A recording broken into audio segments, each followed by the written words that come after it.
Welcome back to Worldbuilding Films, where we analyze the world settings and rules of films and TV shows to see if they work, if they don't, and if not, how they could be improved to enhance their stories. And welcome back to part 2 of reviewing the world building of James Cameron's Avatar.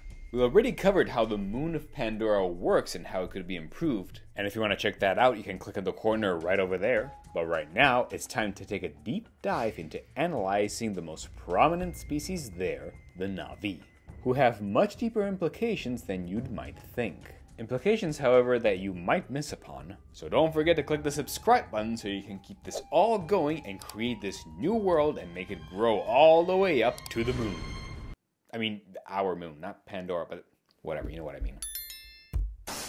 So without further ado, let's dive right back into it, starting with Na'vi brains.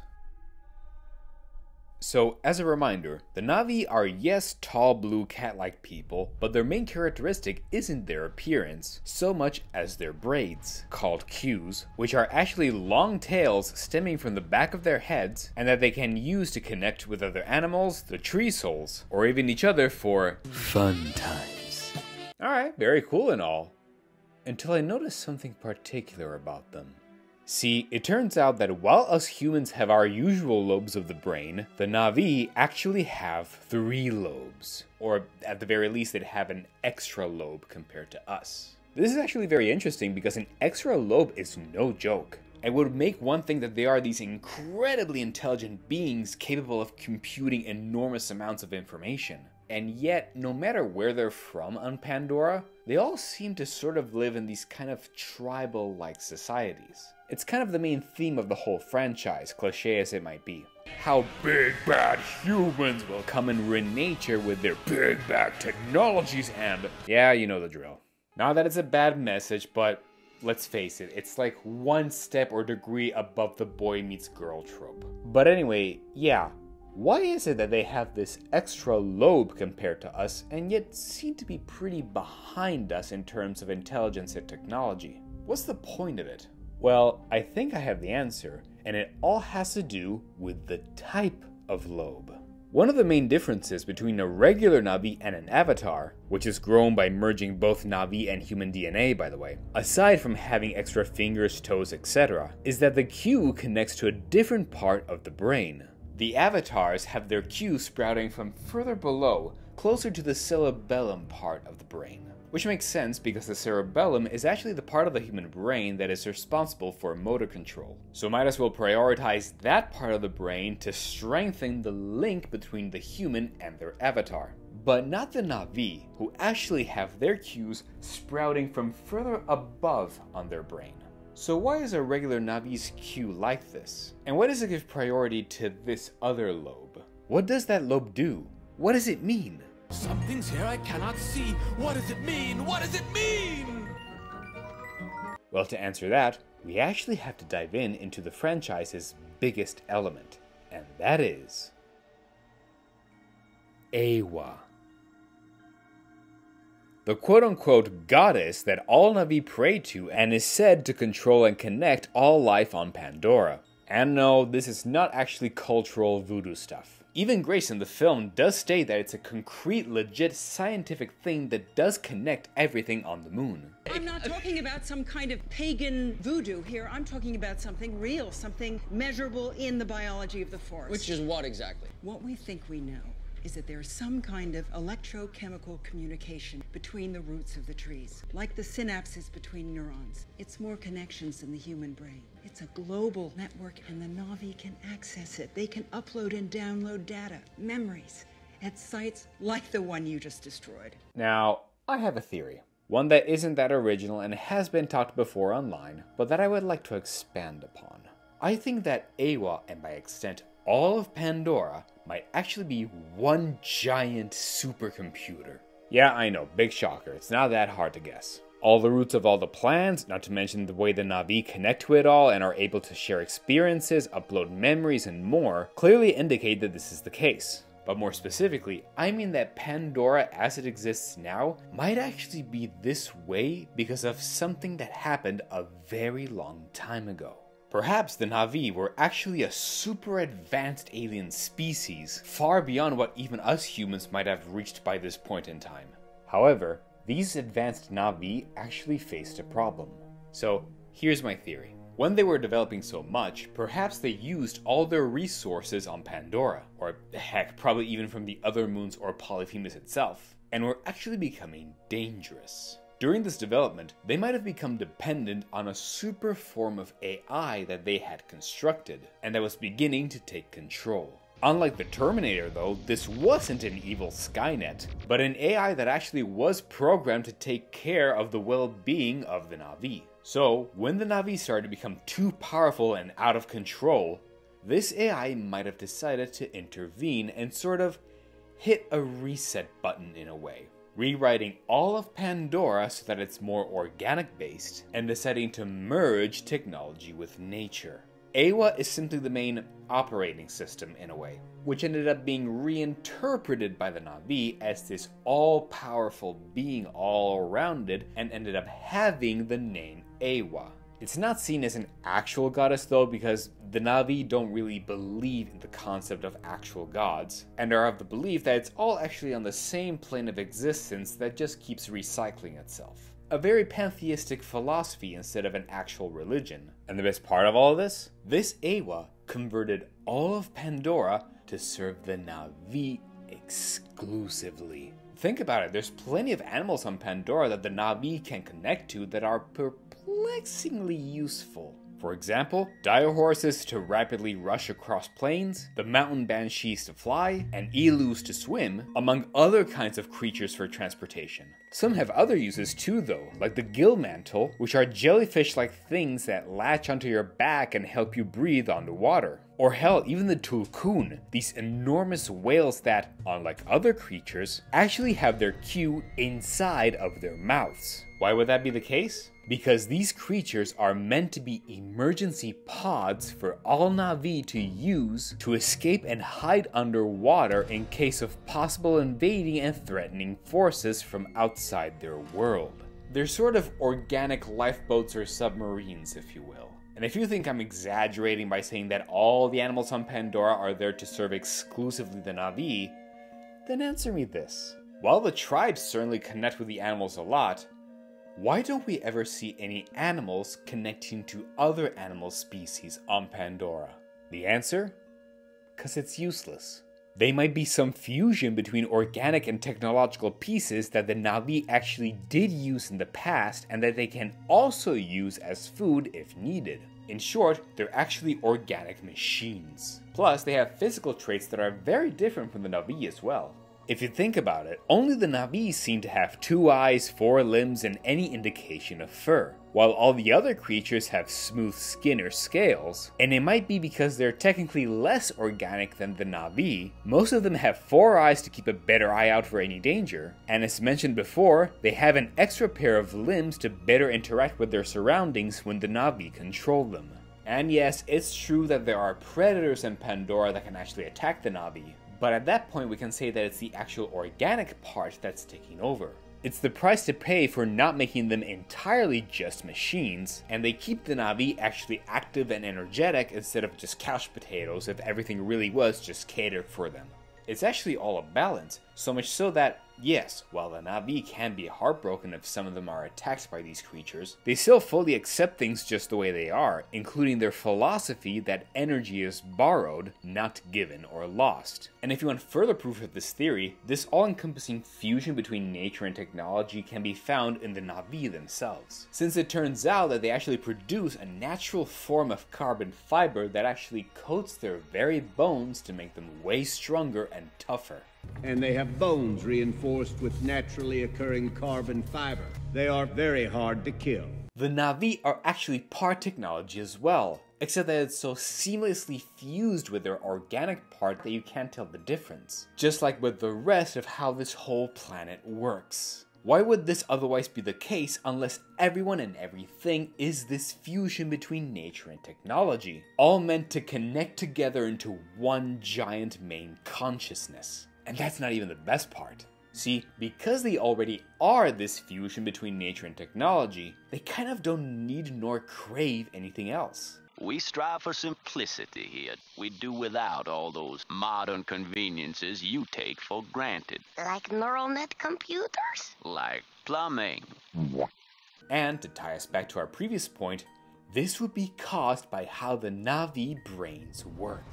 As mentioned before, they actually have this extra lobe from which their cues sprout, but that isn't located on their cerebellum like for the avatars. So, with all of this preamble, what do I think these lobes are for? I think it's made for none other than emotional processing while they are connected to Eywa. The Na'vi are beings that perhaps had this great intelligence once upon a time, but in exchange, they might have not been able to process their emotions very well. Because that's a whole other part of the brain that requires computing power. Like, okay, think of the brain as a computer. You have your hardware and you have your software. The hardware is the physical part, which evolution takes millions of years to slowly adapt and improve upon. The software instead is the information that can be assimilated within. What might have happened in this scenario is that, over time, as the Na'vi developed technologically speaking, the knowledge or software required became more and more demanding. But the problem is that their own internal hardware couldn't evolve fast enough and keep up with the pace. It's like saying how we humans on Earth used to pass our lives as mere farmers for most of our history, and a lifetime's worth of knowledge would end up being limited to the farm we worked on. We were born in it, we worked on it, we died in it. Rinse, lather, and repeat for each generation. That's what the Na'vi brains evolved to process as well. But as they became technologically so much more advanced and they could learn so many brand new things, their biological hardware was still left behind. It would sort of like be trying to process the software of something like, I don't know, Windows 10 on a computer from the 90s. It would just overheat, causing depression, anxiety, emotional instability, and stuff like that. Something always has to go, and Eywa knew this. It could tell that the Na'vi couldn't keep up. That unlike it, the Na'vi couldn't contain so much information across any individual lifetime without a cost. And that is when they started to suffer from this sheer overload of information that they couldn't process. And thus, Eywa took control. It expanded and enveloped across all of Pandora, deciding to fuse technology and nature, including the brains of the Na'vi. This extra lobe in their brain is sort of like a microchip for their organic hardware, all meant to help them process their information and their emotions properly. But even then, processing wasn't enough. They couldn't just keep that much information in their brains all the time like their AI. And so, Eywa decided to give them the ability to share each other's consciousness, creating the cues, which yes, wouldn't have been there before, so that they could all just upload their information to it, becoming their global, infinitely powerful information bank that they can access at any time. But only while they remain connected, so that the rest of the time they could just disconnect, not be overwhelmed, and be able to process their emotional capabilities in peace. All while having this extra lobe to help them process all this high information and shared emotional experience while they are connected to Eywa. Hence, while they may not appear super intelligent and smart while they're unplugged, they would at least all be able to show a high amount of wisdom and inner strength within them. The best compromise that Eywa could find while still allowing them to preserve their individuality, while converting their entire moon to be one giant supercomputer made of organic material such as plants and animals, and also count as technology since they can all produce their naturally occurring carbon fiber, and use unobtainium as this superconductor to keep their connection going as mentioned in the previous video. Hence, this is why the Na'vi are so hell-bent on making sure their resources aren't dug out of the ground, because it would be like damaging a microchip. And yes, by the way, in this whole process, I think that sometimes Eywa might make a few exceptions to certain situations. Like, when Jake managed to convince the Omatakaya clan to attack the RDA in the first film, perhaps this gesture convinced Eywa to boost the intelligence of the Na'vi for like one day. Eywa heard you! the most time it could afford, so that wild sticks and arrows wouldn't be able to pierce freaking bulletproof glass. That was the case earlier, so why the hell would it not be anymore later? Consistency, guys. Consistency. This temporary intelligence boost would at least give them the temporary knowledge of something like engineering, so all these boosted Na'vis would know how these machines and spaceships work, and be able to strategically uncover weak points in these vehicles, and know which parts they should target and attack to cause the most damage. Or at least have a better understanding of physics to bypass all the technological advances that the RDA has. By the end of the day, once the battle is over, the Na'vi will start to experience a whole bunch of symptoms like anxiety and depression from all of this overheating knowledge, which could be used as a ticking time bomb to amp the narrative tension anyway, so only benefits there. Or just something they'll have to face for a few hours, and then settle back down once Awa strips them of the burden of all that knowledge. Oh, and by the way, further proof that Awa really is so powerful is the fact that we sometimes see these enormous mountains that are actually curved like rings. And it is canonically stated that they're rocks that curved around strong magnetic fields across Pandora, hence their peculiar shapes. And if you notice, they all seem to happen around tree souls, the very ones that the Na'vi connect to. So it might just mean that they're the epicenters of all that knowledge and computing power across all of Pandora. And they're so powerful that they create these magnetic fields that can even disrupt human technology. Although I probably would have had those magnetic fields be even stronger and disrupt the technology of humans even more to better level the playing field between Na'vi and humans. But whatever. And hell, for good measure, once again, Awa might have actually done all of this for the well-being of the Na'vis even through the Tulkun. Because not only they would be these biomechanical submarines to pilot and hide in the depths of the ocean if needed, but they also have their special yellow juice called Amrita, which yes can be reverse engineered to make humans immortal, how convenient, but might be what gives the whales their super intelligence. And yes, I mean really. Even the scientists said, not only are they smarter, they're deeply emotional, more spiritual. They have music, philosophy, mathematics, complex language. Why would they be this damn smart but be stuck in whale bodies without even fingers or something to use that great intelligence to its fullest potential, if it wasn't because that intelligence isn't for them? It's for the Na'vi, as extra backed up storages of Awa's high intelligence to be saved and preserved should something bad indeed happen to the AI. All again while making sure the Na'vi wouldn't go crazy with all this information in their head. It's all one giant plan to preserve the Na'vi from outside threats and even themselves, to the point that the Na'vi won't actually feel the need to be technologically advanced and have the upper hand on anyone else anymore. They're satiated, which would in turn actually explain why so many of the tribes have had the time to evolve so many different physical traits. Because either Awa just artificially adapted them better for their environment, knowing they'd be satisfying to just staying in their respective homes with little interaction, or their needs have been placated for so long that they spend millions of years just the way they are. Enough for each tribe to evolve way more differently than how we have our differences with our respective ethnicities here on Earth. So, yeah, it's actually all there. It's all set, taken care of, and the Na'vi could have continued on living like this for potentially millions if not billions of years, except they didn't. All because of the sudden arrival of a certain group of beings from the sky who with this scenario might have done far more damage than even they themselves realize. And if you want to find out how, you'll have to join me next time at the third and final part of these videos on the world building of James Cameron's Avatar. So until next time, stay tuned, and as always, keep building worlds.